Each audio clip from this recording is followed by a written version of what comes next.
Ilong ke parti ke benang kena tam hakini ke jela ke jungi. Henry mdan bala banlen ba ke Voice of the People Party ke parti ke bapau nam tam ha ke jela ke bagalong bat sabar na ke jela ke jungi. Wei bom tip ya ke parti pra kat sabalik. Wei bom pai sya ke Voice of the People Party hakini ke sngi ke bementa. Bat ngasikwa ban pen kenau yo chairman.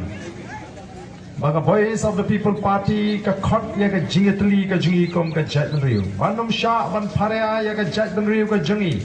naga takadaw yong kenriam upnar ubhoy uwar ulingam umuliang nongtrai ngidei ka wei ka jat riu ngimdei ban snuthu bakla nagani ka jingshisha amar tangi khot ya ka jingetli ngempwa ban penpat ban penpra bat kom bi ba kipat ba ha kane ka Rikasi jente kila ai ke jingkershan ke baklan ya ke Voice of the People Party hagane ke MP election ila yo adu san po san tam na ke shispa ki bat tap vote kila jit ya ke Voice of the People Party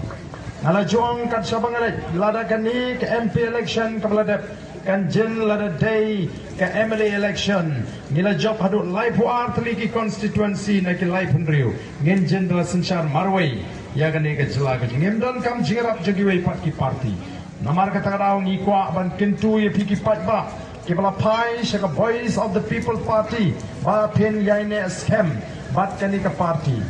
namar ka jele menta ka happening ka nongrim joga Voice of the People Party ka nongrim joga sinshar ka khadar ka khoi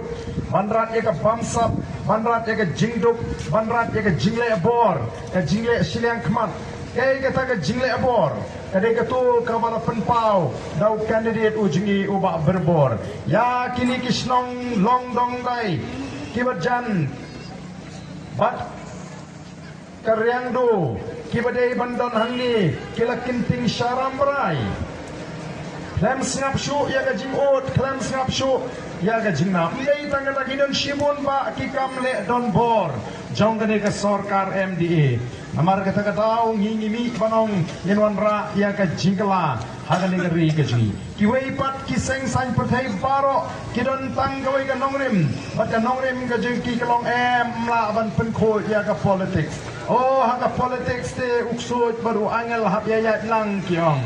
oh ka thok ka syukur ka penbit ka penthame pat ba kanamla ban lai na ka politics nri a Voice of the People Party kanum penbit kanum penthame ye ki pat ba PE menta baro ke ther kini ki seng san perthai baro ke ther ya